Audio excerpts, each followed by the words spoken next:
So I did. All right, running. Great. So next try. I don't need the headset. I can just get rid of it because there's no interaction anyway.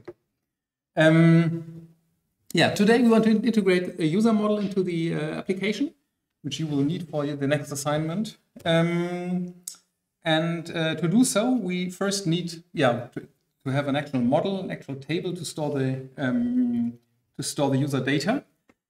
For this purpose, we Rails generate a new migration. The migration is called create user, which creates the users table. And we need the attributes email, name, and password because we have to store them. Otherwise, the user wouldn't be working. All right. So now we created the migration file. Have a look at it. Here we go. We have the email, name, and password columns. And yeah, of course, we don't really store a password in plain text, but we will store only a hash or a digest. And so we change the name of this column from password to password digest.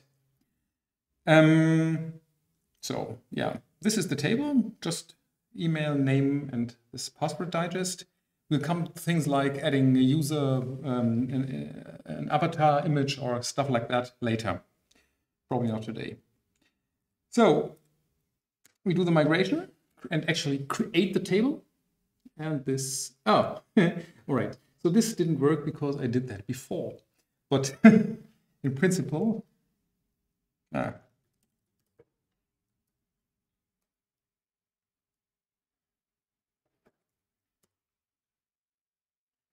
okay, so I got rid of all the table data and restarted migrating from 0. So everything's fine now. So we have an empty database and there is an empty users table there. And now we have to create a users model file. So we go to models, create a new file, save as it user RB. Again, this is singular. Already prepared this. So class user, inheriting from application record to do all the ORM stuff. And we want to validate the email to be at least present. So we have to enter an email to save a record, a user. We validate it for uniqueness because logging in is hard if you don't have a unique email address. And we have a simple format validation for the email. The only thing we actually really need is something character-like, an @ and something else that is character-like. So it's not a proper email validation, but it's a start. And if you want to have some fancy shit email validation, feel free to Google for email regex, whatever, and you will find gazillions of hits on Stack Overflow. Validation, same about the name. We want to have, it's presence, I guess. We want to validate the presence of the name and the uniqueness too, because there should only be one Christoph Eickhoff, although we frequently have 2 of them here in this chat.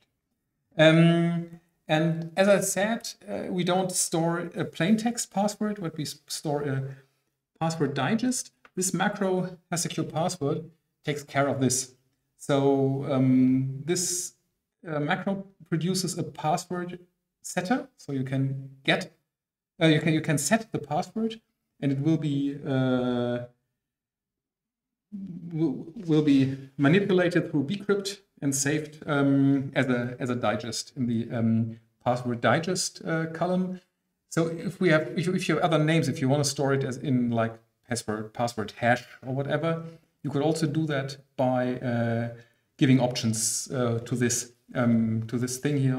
I don't really remember them, but there are a lot of options, and so you can change the way how this behaves exactly. All right, so now we have this user model, the user table. So when we go to the console again, we say user. Cannot load such file bcrypt. This is true. This bcrypt library is required for has secure password to work. So we have to add the bcrypt gem in the gem file. This is already prepared, so we only have to uncomment this line. So we now have to bundle. All right, and start Rails again. And user, probably user first, there won't be any. But now we see user has the columns ID, email as a string, name as a string, password digest as a string, created at, and updated at. So things like validation or email verification and stuff like this, they can all be done later. But first we'll just stick to this. There's no roles and stuff like that. It's really just a user. Okay, so to get a user up and running, we have to add some stuff to the controllers. Oh well, let's first say we want to have the possibility to actually sign up somehow. And to do this, go to our routes. And we add another resource. This resource is called resources.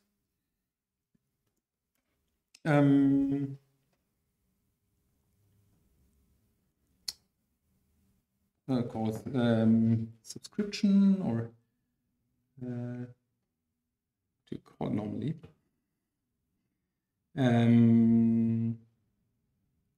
Yeah, doesn't matter. You can call it account or something like this. So now we'll have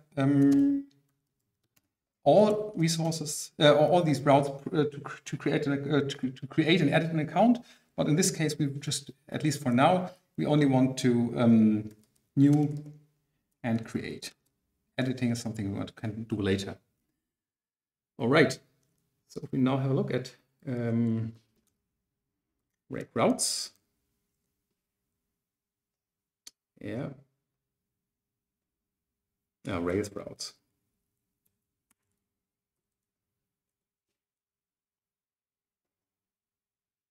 Yeah, this is bad in the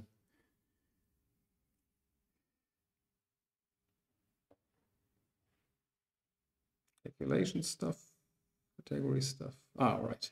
So here we have an account index, which is in, well, this naming is pretty stupid because it isn't the index, but it has the format of the index.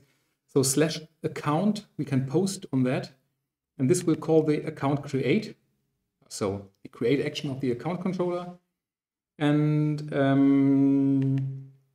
new account/new, this will call the new action. All right, so now we have to add an account controller. Oh, let's change it a little bit. Resource account. Probably better.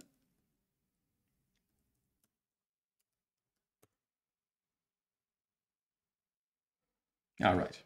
So now, oops, we have this new account which goes to accounts new. It's a convention to have accounts to have plural named controllers in Rails. You don't have to stick to it, but it's better. And as you see here, I said resource, not resources, because it's considered the account is something that's a singleton in this from this point of view. So this is not meant to do editing of users, but it's really just the singleton to manage your personal account. All right. So new file. So now we create the accounts controller. Accounts controller. All right, this is then accounts controller inherits from application controller. Yeah.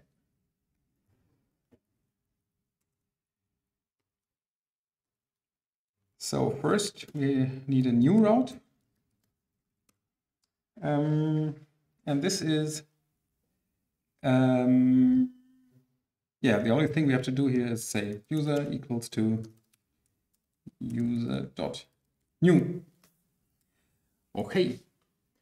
And we have to add a view for that. a form for this. So views, new folder, accounts, new HTML slim. Okay. So when we start the server,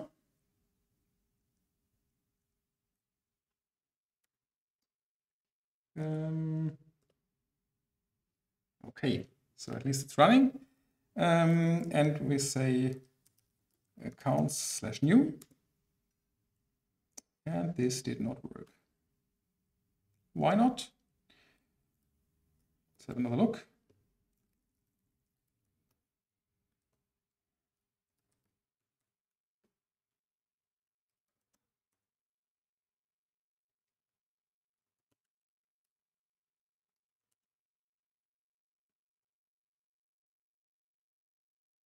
Yeah, so it's /account because it's a singular route. All right, so it's not accounts new, but account new. And all right, so the new view is empty anyway, so this is fine. Create your account. Or let's call it sign up. And then we need some form, simple form for.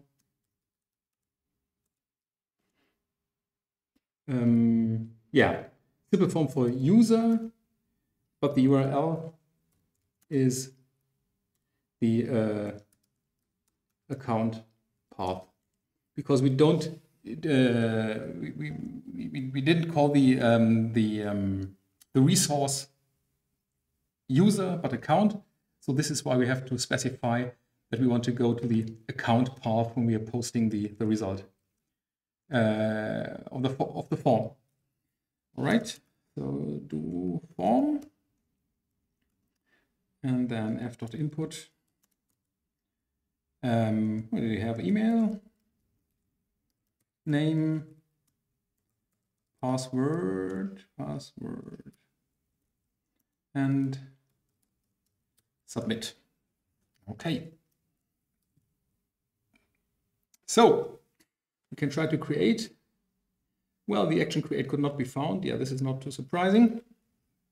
We didn't implement it yet. So def create user equals to user.new of user params.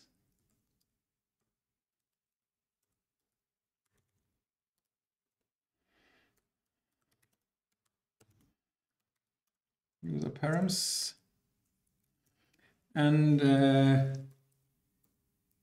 we want to require,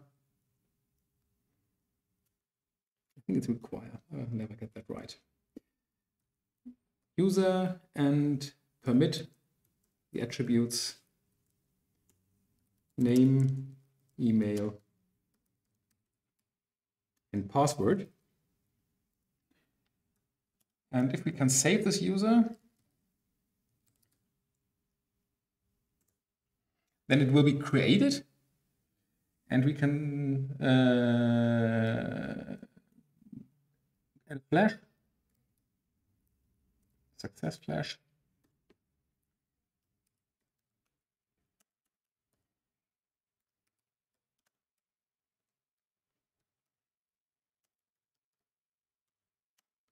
Log in, else we can add a flash problem or error where we say there was something wrong. Please check. And re-render the new action. All right, so back and click create. All right, there was something wrong, please check. Email can't be blank and email is invalid. So we just enter something for the email and add a name. All right, and it directly suggests password here. This is of course a browser feature. This has nothing to do with the rates application. So I just add the password let's numbers 1 to 8. All right, so if we now create, it should still not work because the email isn't valid. The format of the email, not now, please. Yeah, the format of the email is invalid, although there was an email given, but it's not valid. So add some more. I'll stick to something simple because we might have to enter it later. Right. So, and the password is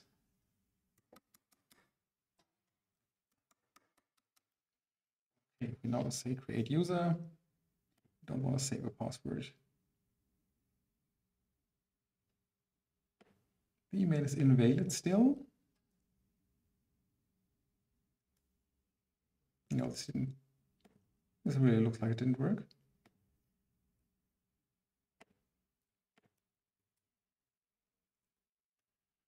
Let's see what went wrong there.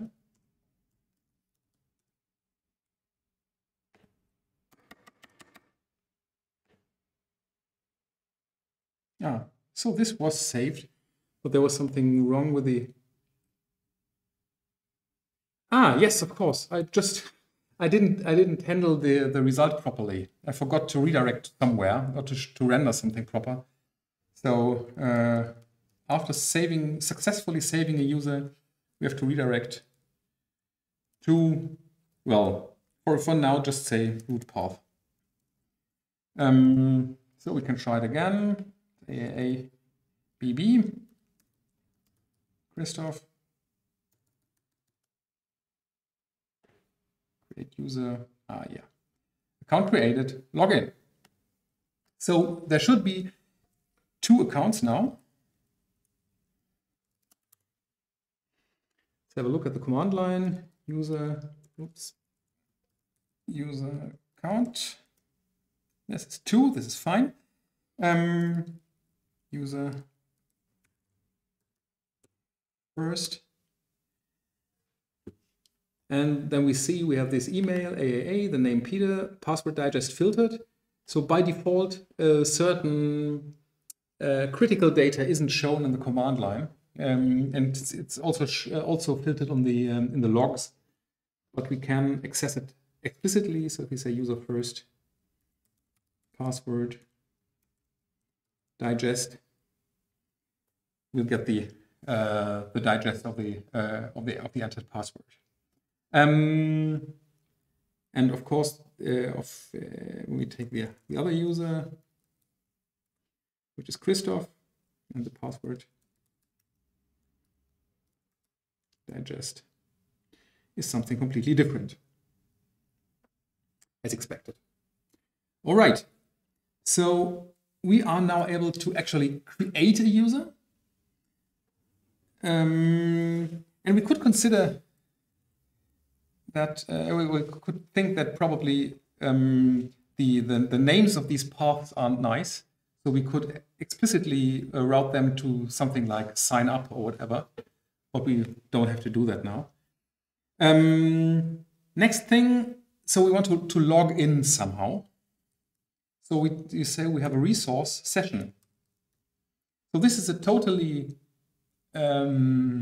abstract resource. There is nothing in the database that actually is a session object. So the session is in Rails by default stored in a session cookie on the browser and sent with every request. But still, to log in and log out, we can say we manipulate the session. And in this case, first we just destroy. We want to be able to log in, and logging in is nothing else but a session new. So this is what we do, or a session create then. So let's have a brief look at the routes. Grab session.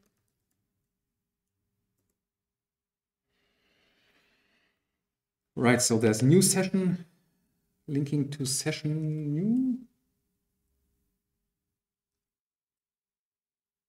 Yeah, but the the controller is the sessions controller. So we have to set up a sessions controller to manage the actual sign in and sign off stuff. All right, so new file, class, sessions, controller, subclass of application controller.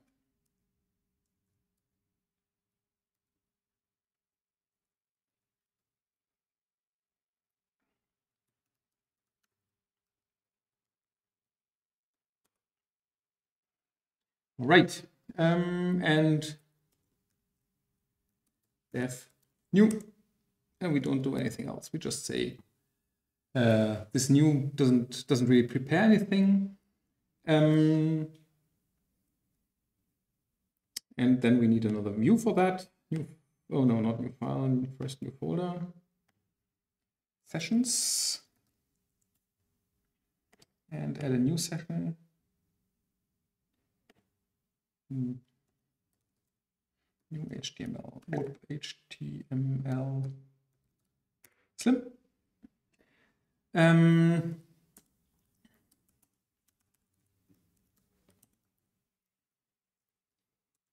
So, all right, we now can say session new, and we get our form. So the question is, how should we? Well, what's the easiest way to set up the login form now? And probably the easiest way is to just say we're using simple form again, and well, we abuse it in some way. So we say simple form for user new. So this is a user that will never ever get stored. We just use it to be the container object for the required parameters, and again explicitly say which URL this should be posting to, and this is the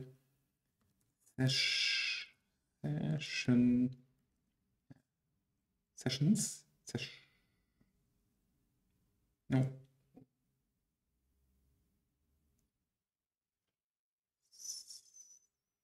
Session. Yeah, this is session path, because session is singleton. Do F and input email. Oh yes, thank you. Email and password, and the submit button. So reloading. Simple for, yeah, that is probably not right. Form. Okay, so now we have a very simplistic login form. You can type something here. This is by default, if the column name or the attribute name is of type password, the input will be of type password too. So create, and the action create could not be found for sessions controller, which is right. So sessions controller, def create, and now comes, well, something that is really new to some extent, because we now don't want to just create something from the attributes we got from the form. What we really have to do some lookup and decide whether or not we allow a session to be created. So we'll just call the debugger here and see what we get. So just reload, and then we'll in the debugger now. And when we look at the attributes of the debugger of the request, we see there is a user parameter with 2 email and password sub-parameters, and we now have to use these to decide whether or not we can log the user in. All right, so we can say user, equals user find by email, and then say user email. This should enable us to find the user given by the provided email address. And next thing, if we, so first of all, if you didn't find the user, if not user, flash error user not found. This could, of course, all be done with I18N, and much nicer. But really, it's really just to get the idea. And we redirect to new session path. And it's important to notice that redirect to doesn't return. So it's not like by calling redirect the flow of the function will be stopped or something. So either we have to say return, or we have to say else and put the other stuff in the else branch. Yeah, otherwise we'd run into a double render error because both parts of the code are executed. Probably this else branch is nicer. So now we found a user with a given email address. And yeah, we'll just have a look at the API of has secure password. I always forget it. Secure password.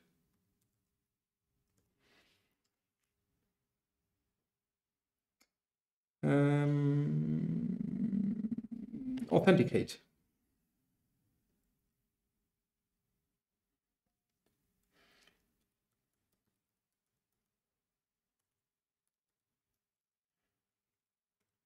And we will authenticate with the password provided in the request. We could just have a look at the command line to see what's going on there. If we just take a first user, which was the one with all these A's, and we say u.authenticate.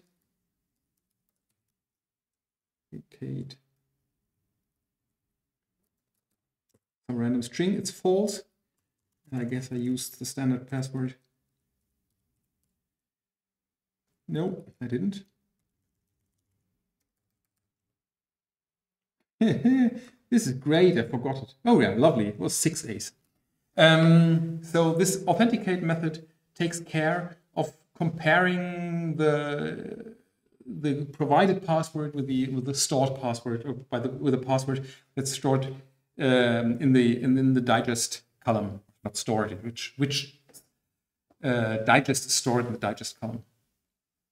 So yeah, that means if this goes right, so then we can actually log the user in. So we can just say user else if this user we just found authenticates correctly with the password, we can.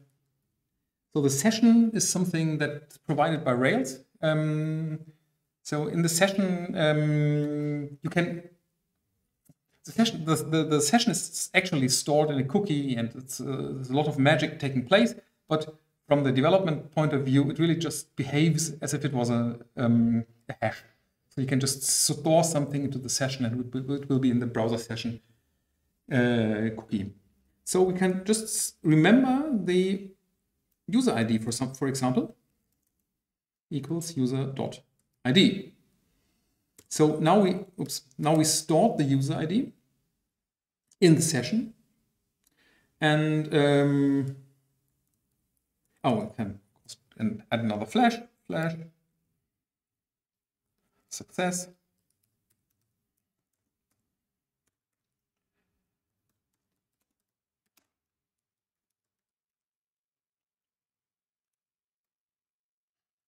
And there is another case, and redirect to root path or whatever home path. It could be your profile page or yeah, whatever. But for now, we just go do the redirect to the root path. And there is another case. So if you didn't find the user, this is handled here. If we find the user and the password is right, this is handled there. And so the last part is we did find the user, but the password provided wasn't correct. So we then say, so it is in general considered reasonable to give the same error message and not to say the password was wrong, but because it enables you to just first guess a user and then guess the password in two parts. So it's just good to behave in the same way, no matter whether the username wasn't found or the password wasn't found. At least in many cases, that's not always true, but it's generally considered a good idea. And to make things user not found or password incorrect. And we will then also redirect to the new session path. Not even providing the email address in the form. Just yeah, you have to type in everything again. That's just a good idea. Okay, so now, oh yeah, it's still in the debugger. Okay, so back to the login screen. This was AA.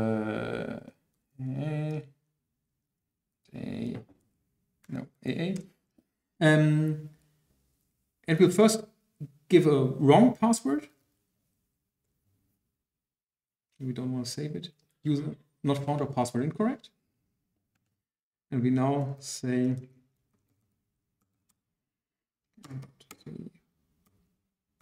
fix. Okay, logged in, welcome. So, don't annoy me. So now we are logged in, but that doesn't make any changes so far because yeah, there's nothing we did with this login information so far. We only stored it into the session cookie. So we could now go to the layout.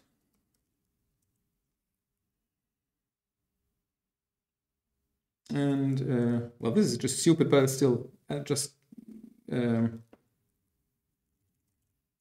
add a line.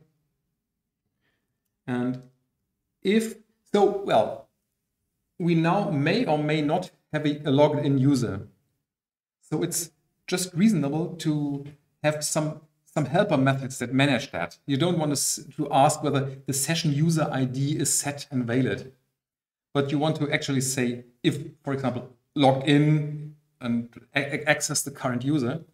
So this is something we can do in the application controller, which is very empty yet. And we could do things like current user, which is the logged in user.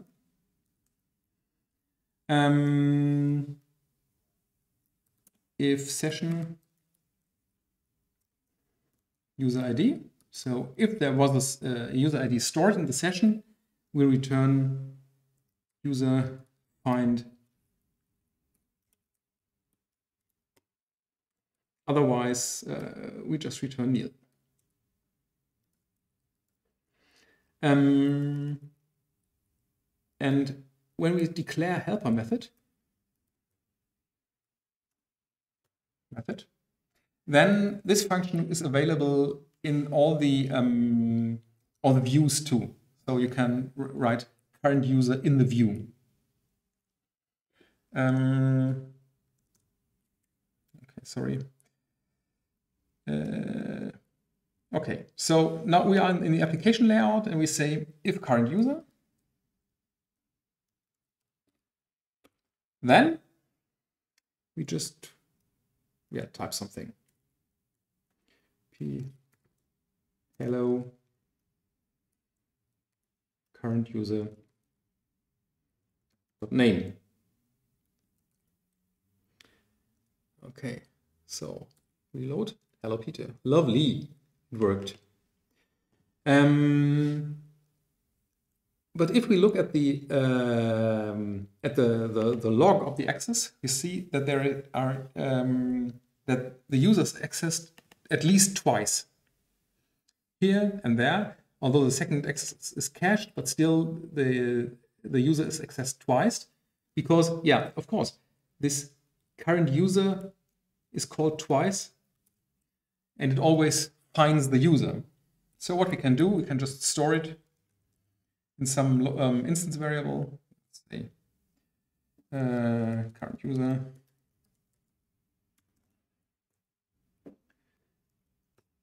So this or equals means if it is already set, don't do the right hand again, just return the left hand side.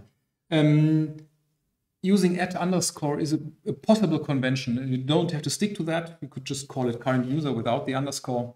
But yeah, I personally prefer for these cached objects to have this @_ notation to understand that it's not something that you are supposed to really act with, but it's something that you that's really just cached for efficiency reasons. So if we now reload, the user is loaded only once. Okay, and we are now on the calculations page, and there are no calculations yet.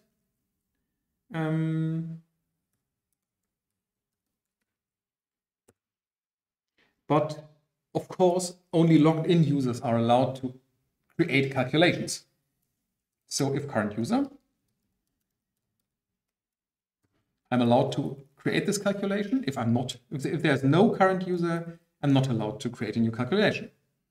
So on this page, everything's fine.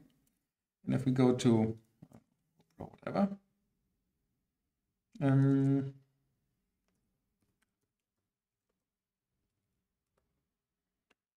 there are no calculations and there is no add button because I'm not logged in. But I could at least, we could use the layout to say else. So in this case, we are not logged in. Yeah, I'll just use the link to log in. And this is then the new session path. Or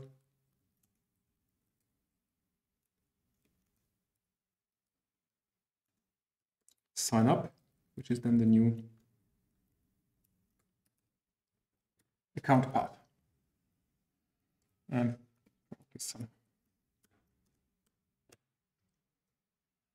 okay, so of course I will not try to make things beautiful here. I won't go and look at, but of course you can put this into proper header, a proper footer, and make things nice. But yeah, this is just quite time consuming and doesn't help an awful lot. And on this page, nothing changes, and we can create a new calculation here when we are logged in. Log in, bam. All right, so we can create a new calculation. But what we see, if we just take this URL we found here, we could also go to the other browser where we are not logged in and just enter the URL and still create a new calculation, although we are not logged in. This is not the intended behavior. So it's the calculations controller. For index, show, there are no restrictions. So we want everybody to be able to see all tables and to see every calculation. But we don't want to have people to be able to create new calculations or to edit them or whatever. So what we can do here is we can say if not current user flash error equals you need to be logged in.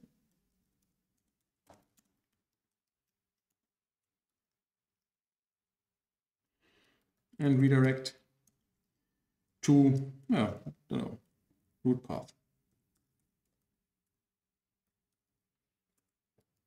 And of course, return. Or yeah, we can. If you say return, redirect to root path, it will work too. Okay, so this is the non-logged in version. We reload here. You need to be logged in. This is the logged in version. We can call this new. And now we have to do the same for create, for edit, for update, and for destroy. And only index and show are open for everyone. And that would be, so first thing we could do is we could just take this and make a function, make a method, and call it at the beginning of every action. So we can just go down here, say def authenticate user, and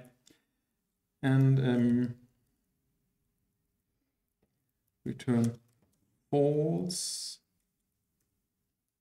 true. So we could say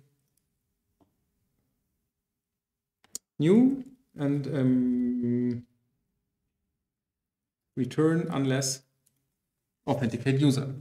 And this is something we could add to each and every method that we want to protect. But there's another more Railsy way to do that. And this is using a before action.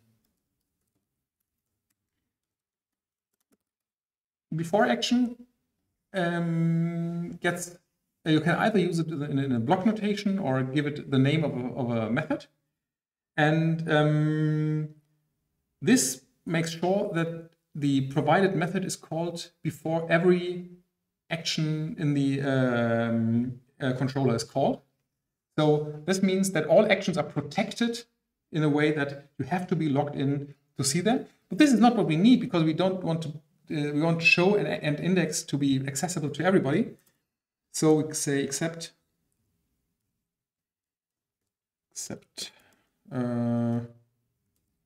index and show. And now we can forget about it. So here, everything should be fine, hopefully, when we're logged in. And in this non-logged in case, I'm just reloading the index page. It works. And if I want to create a new calculation, I will be redirected, because the call is just intercepted at the before action. There are also after actions and around actions. So you can do this in different ways. And in general, this user management stuff is something that's not specific to one controller, but it's something that you generally, you want to have that for different controllers. And so you often, at least, move this up in the controller hierarchy to, for example, the application controller. So we can say authenticate user. This is a method that every controller has now, and every controller that should use it just needs to say this before action authenticate user. And you could, for example, say in the categories controller, this is a controller that could be completely inaccessible when you're not logged in. So categories can't be seen, can't be done anything with unless you are logged in as a user. All right, so let's create our calculation. So categories M. Oh, we don't have any categories yet. We produced one before. This is stupid.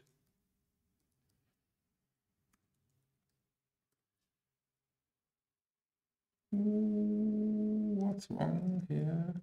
Oh, sec fault. Lovely.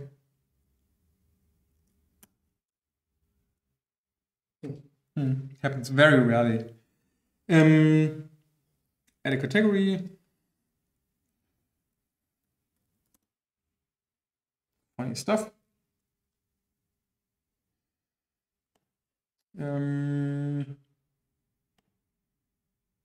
I didn't produce a menu yet.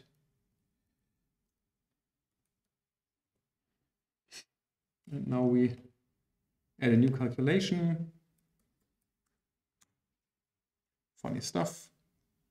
Argument 1 is 1, operand is plus, argument 2 is 3. Create the calculation. Okay. So if we go to this page here now, we still see the show, edit and delete buttons. But the edit and delete buttons shouldn't be visible because I'm not allowed to access them anyway. So it's generally considered good practice to hide them. So show is okay.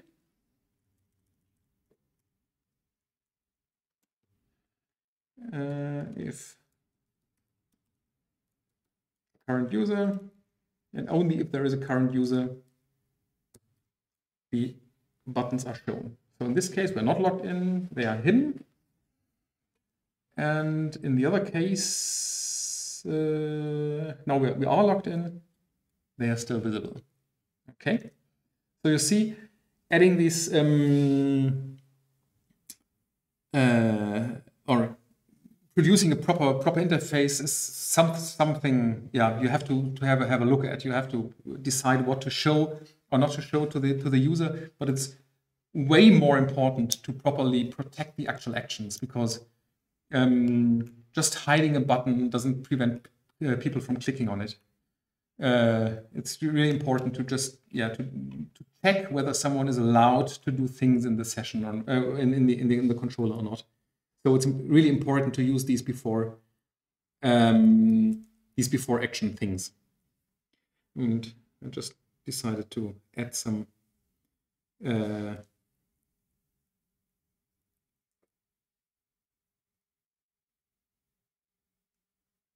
links here, because this is just so we can actually navigate. Categories, path, and this is the calculations path. Calculations. So we're now able to access them directly through the menu. But the categories, well, first they should move down here below the calculations. This can be removed. And as I said, the categories shouldn't be accessible for a non-logged in user. So we have to protect them and not show them by adding another if current user.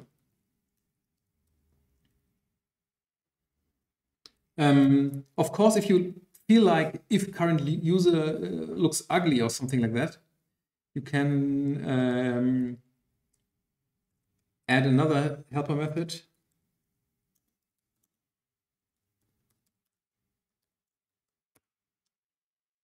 And then say current user. Or even simpler, just session user ID. Oops.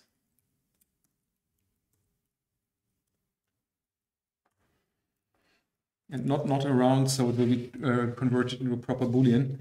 It's important to notice that when you look at the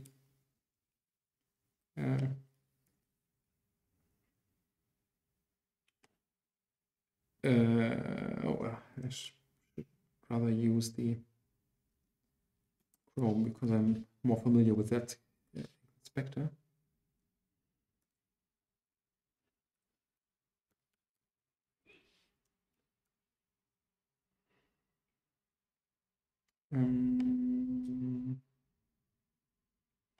So we want to have a look at network, reload, calculations.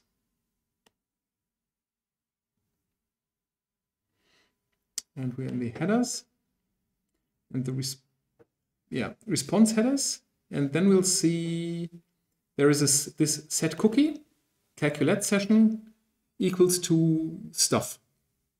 And all the actual session data is encrypted inside the inside this session cookie, and it can't, well, hopefully can't be decrypted without some secret knowledge on the client side. So it's not like you have a session that says I am logged in, which is true, and then you're logged in. So, but the actual session data, although it is transferred to the client and back again, it is still not something you can change as client. So you can't just go to the inspector, change this to something other, and make sure you're logged in. Then this is just not possible. At least we hope so. There was a security breach, or there are every now and then security breaches that provide access to the cookies, but luckily this was not the case for Rails. Okay, so yeah, we can see if we log in here.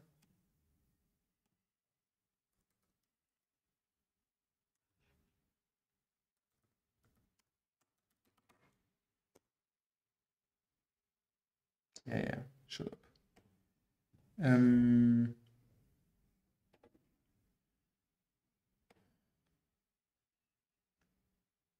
Yeah, the session cookie has changed now, but not in a way that you could, probably decide what it actually means.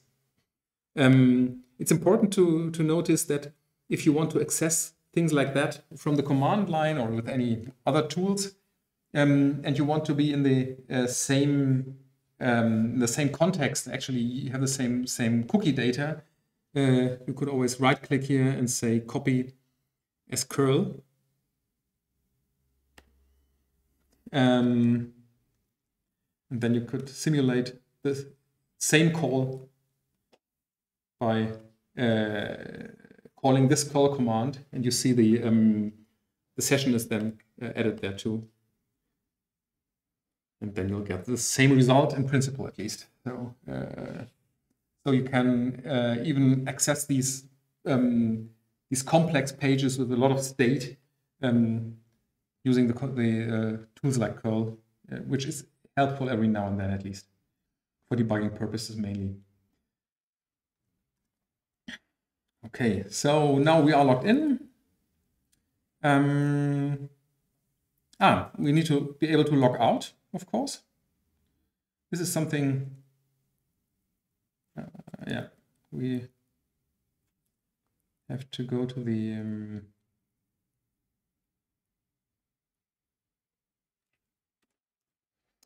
layout.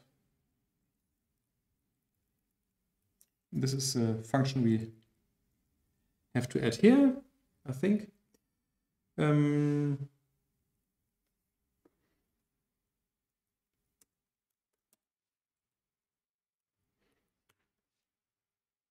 Log out, session path, method delete. As I told, you probably remember, adding this method here adds a data method attribute to the actual link. Look here, you see this is data method, and Rails, or the UJS JavaScript stuff of Rails, takes care to change the HTTP type of the request to delete from get. So if we click log out, this is a delete request, and it tries to call the destroy action, which wasn't implemented yet. We have to do that to the sessions controller. Def destroy. Yeah. And the only thing we have to do here is zap the session. So session user, come on, user ID is Neil, and redirect somewhere, or probably just add another neat flash.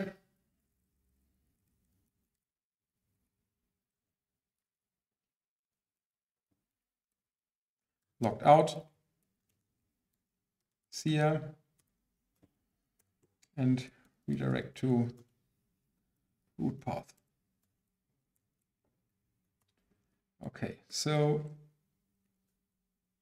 reloading. We have this log out button, and when we click it, we are now logged out. See ya. Oh yeah. And as you see down here, we aren't logged in anymore. So this is in principle the main stuff you need for session management, and it is, apart from being unsecure in certain respects, it's just fine. It just does what it needs to. The way the password is saved is okay too. There's one thing we could consider poor to some extent. That is, you normally want people to verify their email and only allow them to access the page after verifying the email address. So we should add that. So when we go to the accounts controller, this is the create thing. And here we say, okay, we save the user. The account is created and we allow the user to log in. But now we want to say, no, we don't allow you to log in yet, but we want you to first verify your email address. Account created, verify your email. Okay, this isn't sufficient, sadly. So we have to send an email.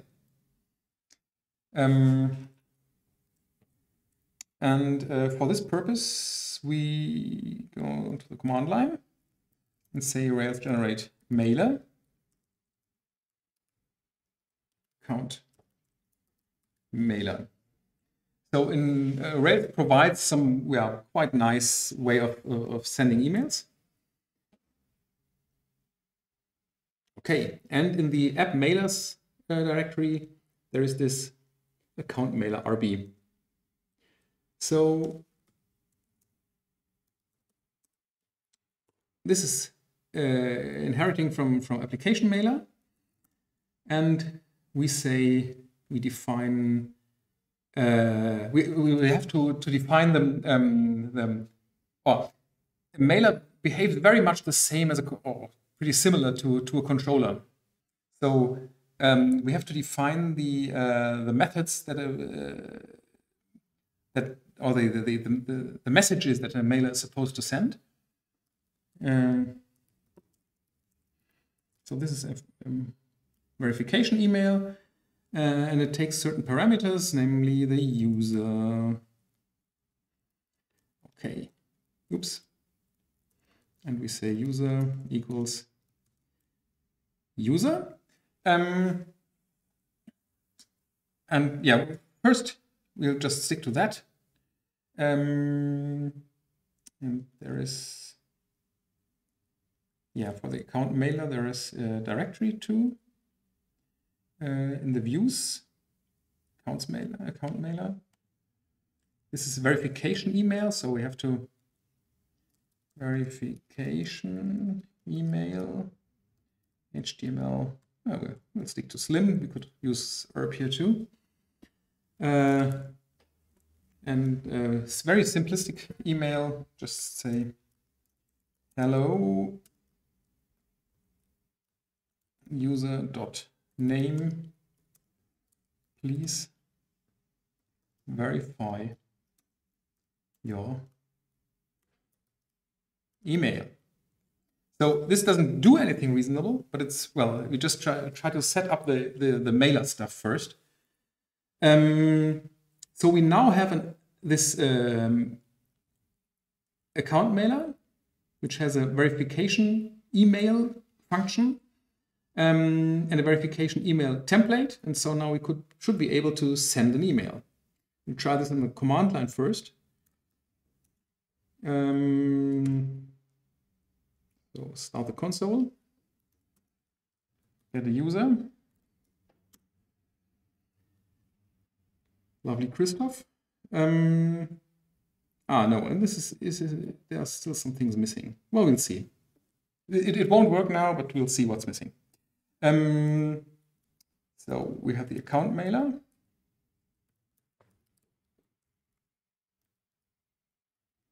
No, not destroy. Verification email.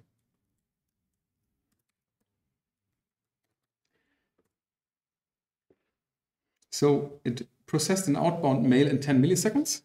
So at least it worked to some extent. This is not linked to any SendMail server or to any SMTP server or whatever. In development, the mails are just stored inside the system. So there is, if you have a look at the routes, where should we do that? Let's do it here. Red routes.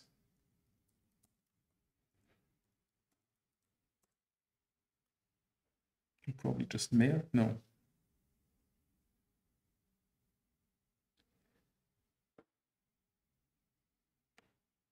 I think it's action mailbox. Red's action mailbox.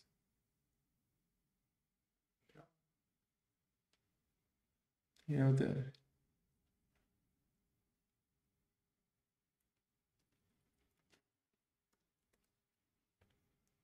should be easier to access, not.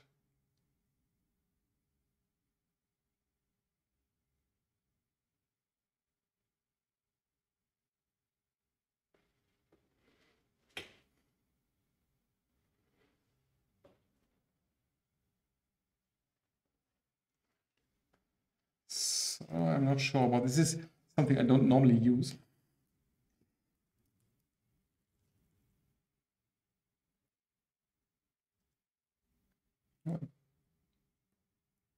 Yeah, we need to restart the server, of course.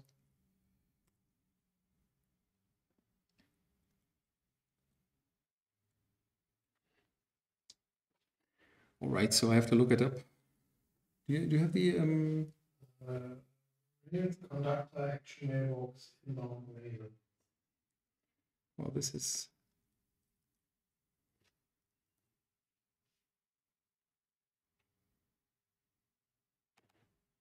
post.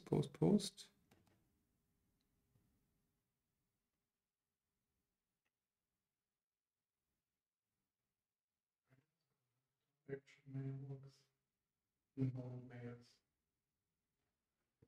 There it is. where? Sorry.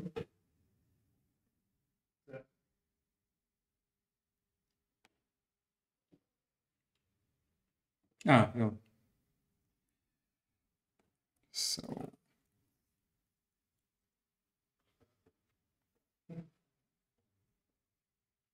I forgot to install this action mailbox stuff. This is really just for testing purposes, and we use something different normally. Migration.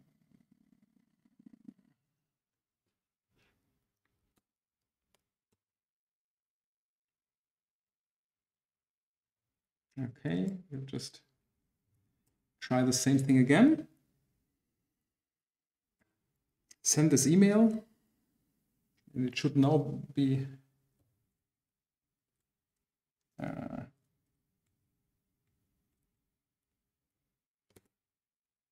accessible during through the web interface. Aha. This is mailbox.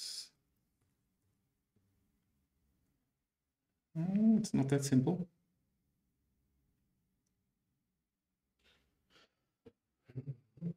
Action mailbox inbound mails. No, these are the outbound. Outbound is the right one.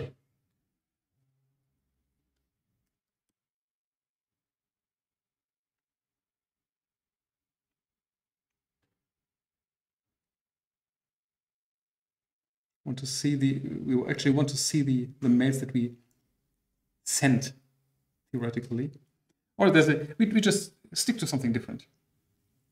There was in the old times the letter opener gem, and we'll just install that. And in the development RB, we can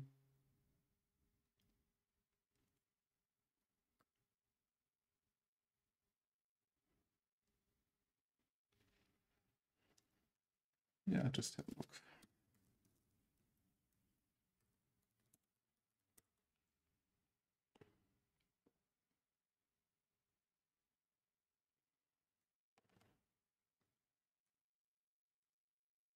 Yeah, this is just this is a special gem for showing sent emails. And we just override the delivery method to use this letter opener, gem. And we should bundle install this letter opener gem.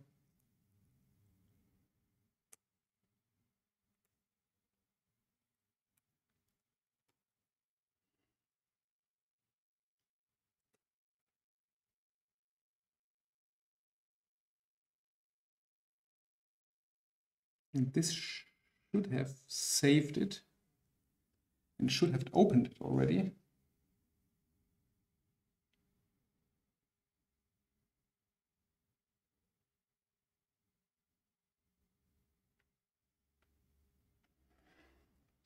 This is somewhat surprising.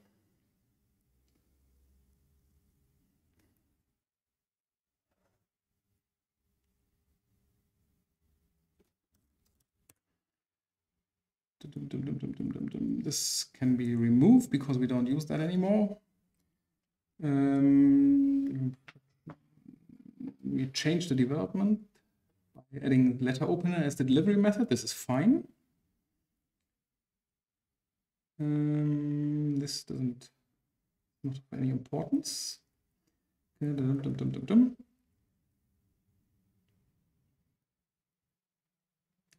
Mailboxes stuff is something we don't use. We just deleted that.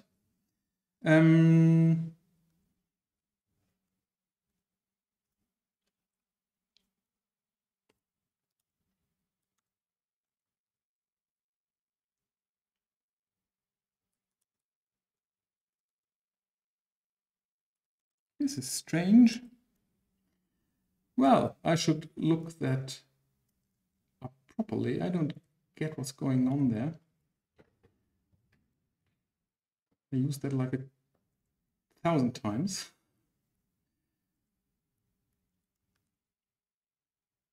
Processed outbound mail. So yeah, no. I know what's wrong. I know what's wrong. Action mailer. So we have to look into the guides. This is something, yeah. When you are defining one of these methods, you have to actually call this mail thing. This is the important part. So we have this. We have a class, a subclass of application mailer, and we have to define to actually call this mail automatically. This wasn't the case in the early days, and got a little bit mixed. We mixed that up a little bit. Just put this here, default from notifications at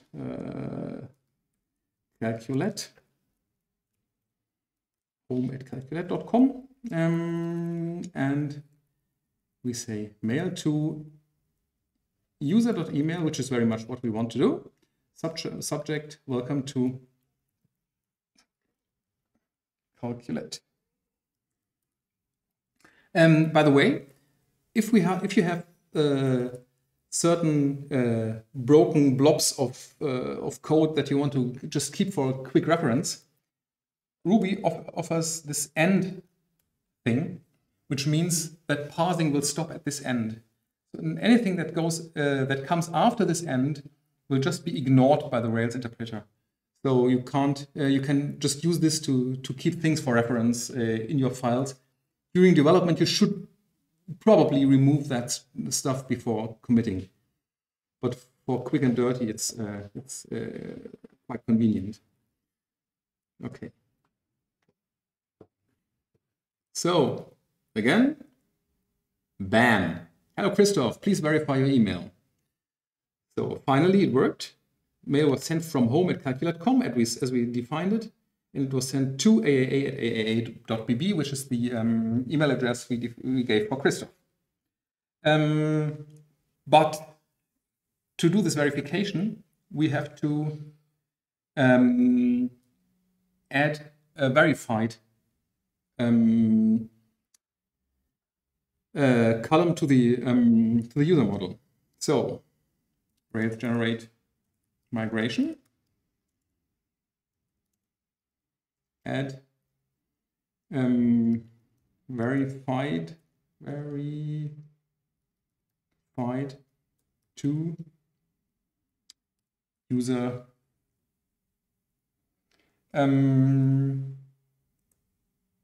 Okay, so we have this migration created. We go to the, where is it? db migrate, add verified to users. I always have to look it up. Add column to the users table. Verified Boolean default false. And we also need to add something that some secret to be able to decide whether the proper person clicked the verification link. So we have to add a verification token, which is a string. All right. So now we have this the users table has a verified Boolean and a verification token for something to have something to verify with. Okay, so rake db migrate. And we have to change the accounts controller a little bit. So we saved the user successfully. And we have to add some verification token. This could be anything. We could just use a random number, but there is also something that's called secure random and hex random. No. Hex, all right. So this gives you some really pretty safe random string that really can't be guessed. It's not one of these pseudo-random things, but it's really pretty. Okay. It has computed once. You stick to this random string. No, probably not. So we set the verification to be this secure random hex and verified to false, which is the default anyway, but just to be safe. So yeah, account created, verify your email, and we then have to send the email, which is done like that. Account mailer, verification email for the user, deliver the email, and redirect to the root path. This should be done in some background process or things like that, but for now it's just fine to do it during the web request. Of course, if you're running against some real SMTP servers on the other side, this take some time, and this may lag a little bit. So it's really reasonable to do some background processing there for real world cases. But now it's fine to just do it in the web request.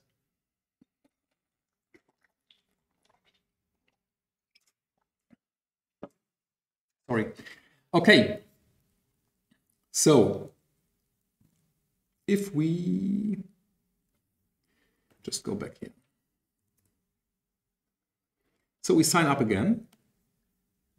Change the email. Pardon? Token to the email template. Oh yeah. It's a good idea. We could, oh no, yeah. So if we want to do this verification stuff, we of course have to add the verification, a route for verification. So we have to add some route at the account namespace. So we'll say get verify / token as verify. This means we add another, oh yeah, and it's a member. This means for this account singleton, there is another verify get route taking this token as the parameter, which is called verify account path. Let's have a look at the routes.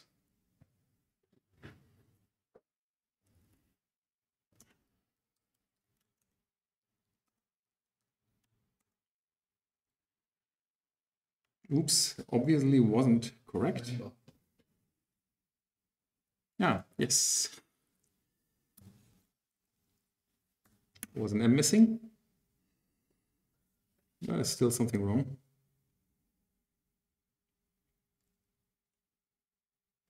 Ah, okay. Since we are providing the complex path here, we have to explicitly specify which action should be called.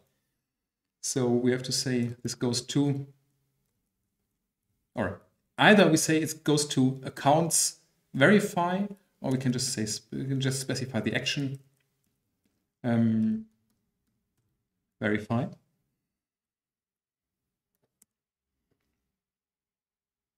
All right, so now we have a verify account path that gets a token as a parameter and which is linked. Oh, and yeah, the URL path is account / verify / the token. And it is linked to the verify action of the accounts controller. So we have to implement this. Accounts controller, dev verify.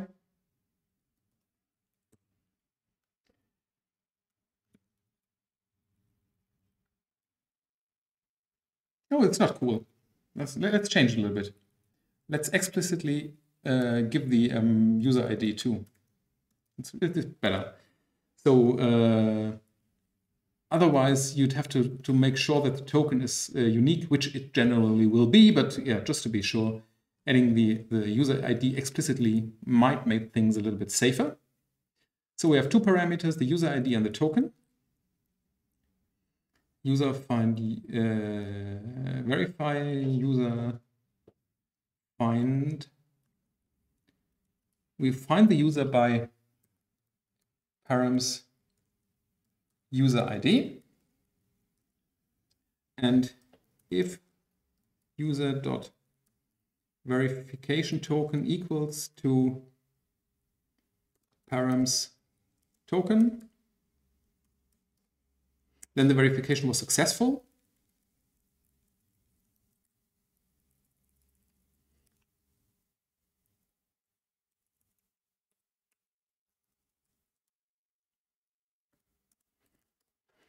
And we ask the user to actually log in and redirect him to, oh, her to the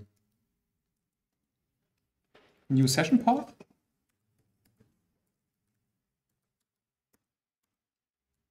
Otherwise, else, we say left arrow.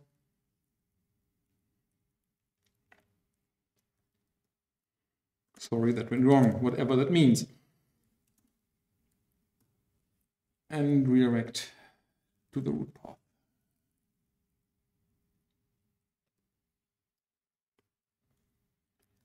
Okay, so now we have our verify action, and in the account mailer in this email, we say, please click on this link. And this is now the verify account URL, because in this case we can't use relative. These verified account path is a relative path, whereas your verify account URL is an absolute URL. And we have the parameters user.id, user.verification token, verification token. What do we call it like that? Don't remember. Yeah, I think so. And we have to specify a host.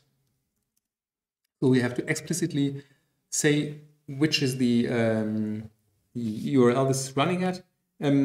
For the this is something we can do in the mailer, I think.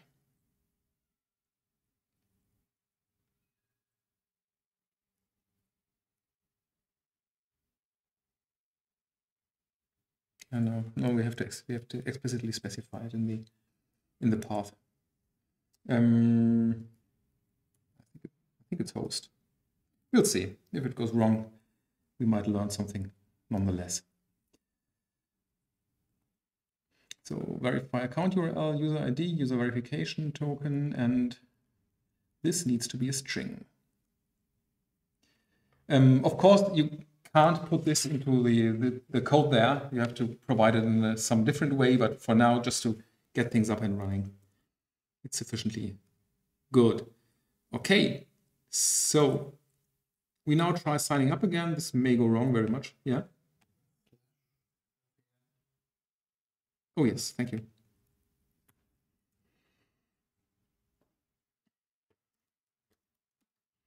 Another Peter. And some password. And I'll just clear the log so we can see what's happening. Oh, well, this worked very much. I'm quite surprised. Account created, verify your email. We got this email. In the host, I forgot to add the 3000 port number. Can add this manually, and we got account verify, the ID of the user is number 3 as suspected, and some random gibberish. And if you look at the log, you see first there is this insert into users, and then the users is updated with the verification token as we see it above. So this is how everything goes into place. And if we now, let's again clear the log.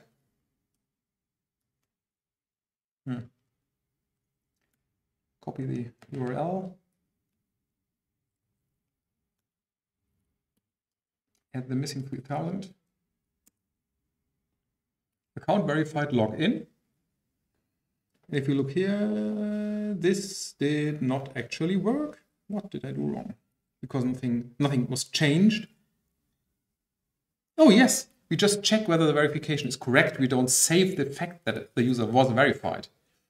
So user update verified true.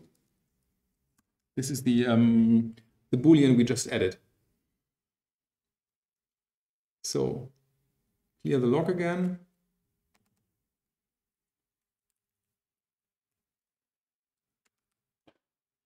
And call the verification. And now we should see update user set updated as, and especially verified is true. So now the user is verified. In SQLite, it looks like Booleans are just 0, 1. In other databases, there is a proper data type for that. Okay.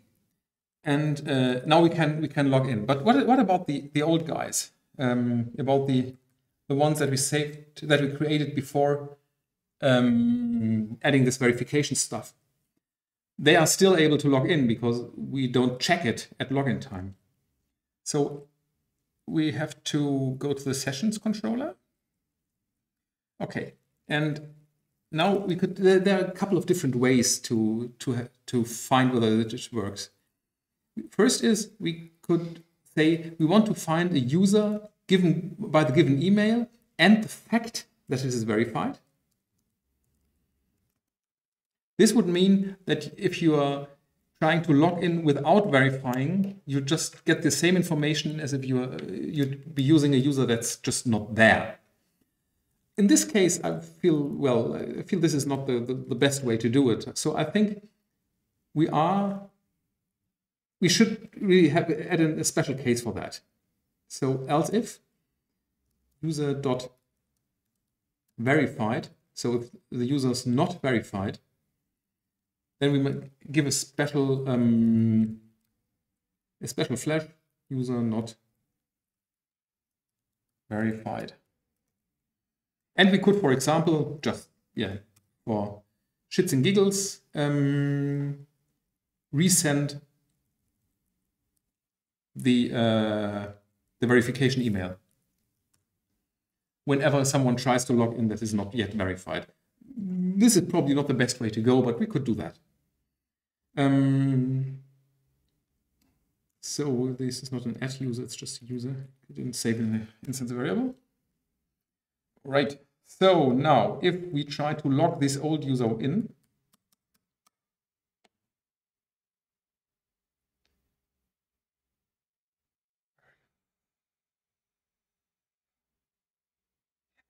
all right. Since these users don't have a verification token, this goes wrong. All right. This is, right.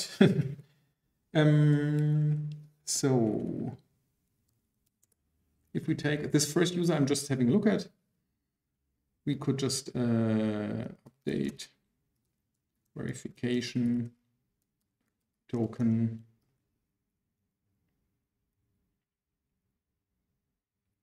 Yeah. Typing myself is faster. Secure random X. And once we're at it, we can just, oh, this is interesting.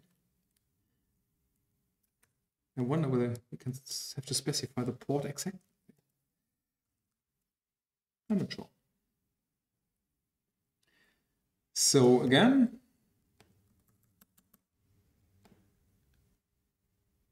all right. So hello Peter, please verify your email. This is now the token we just manually set.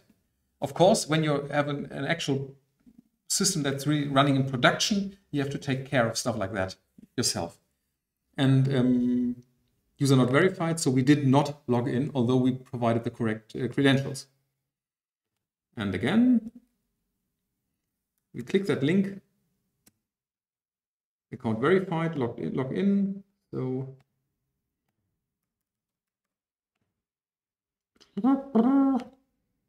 yeah, so now we've successfully logged in. All right, so I think this should be it for today. You've seen how to create a user, how to do fundamental session management, verification, email verification and stuff. And that should be way sufficient for the exercises, isn't it?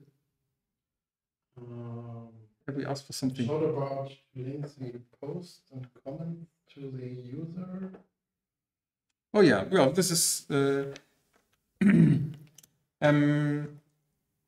yeah, in the exercise we asked you to link the posts and comments to the user that actually created them. This can be done very much the same way as we are setting this verification token here. So you could just either after saving, or probably even better, directly before creating, directly before saving, you can just add the user ID. So you have to add an belongs to user to the models, and set the user in the create action. I guess that's something you can do yourself. I'm sure this is something you will sort that out. It's really not rocket science. And deleting, well, when deleting objects in a bigger data scheme, you'll run into trouble when your foreign key constraints prevent the deletion of objects. In Rails, there is this thing. Let me just have a quick look. So I just need this. So we have this has many calculations, or same. Oh no, it's mainly trouble in this direction. So it has many calculations. So if we delete a category, the calculations are in trouble because they reference the category. And either if you don't have foreign key constraints, there will be an ID which points nowhere. Or if you have foreign key constraints, the database will tell you this doesn't work. So there is this dependent option. And you may either say dependent destroy, which means whenever you delete a category, all calculations that belong to this category will be deleted too. Or you can do things like dependent nullify, which means that the foreign keys will be set to null, which is only reasonable if that's possible. So if there's a not null constraint on the columns, that of course doesn't work. So this dependent destroy is probably the way to go when deleting users.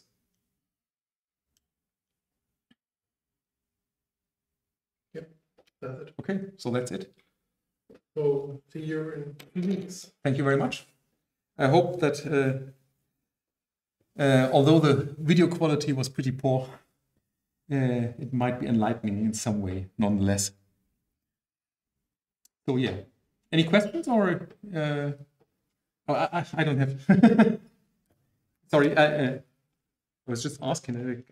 All right, so no, any questions?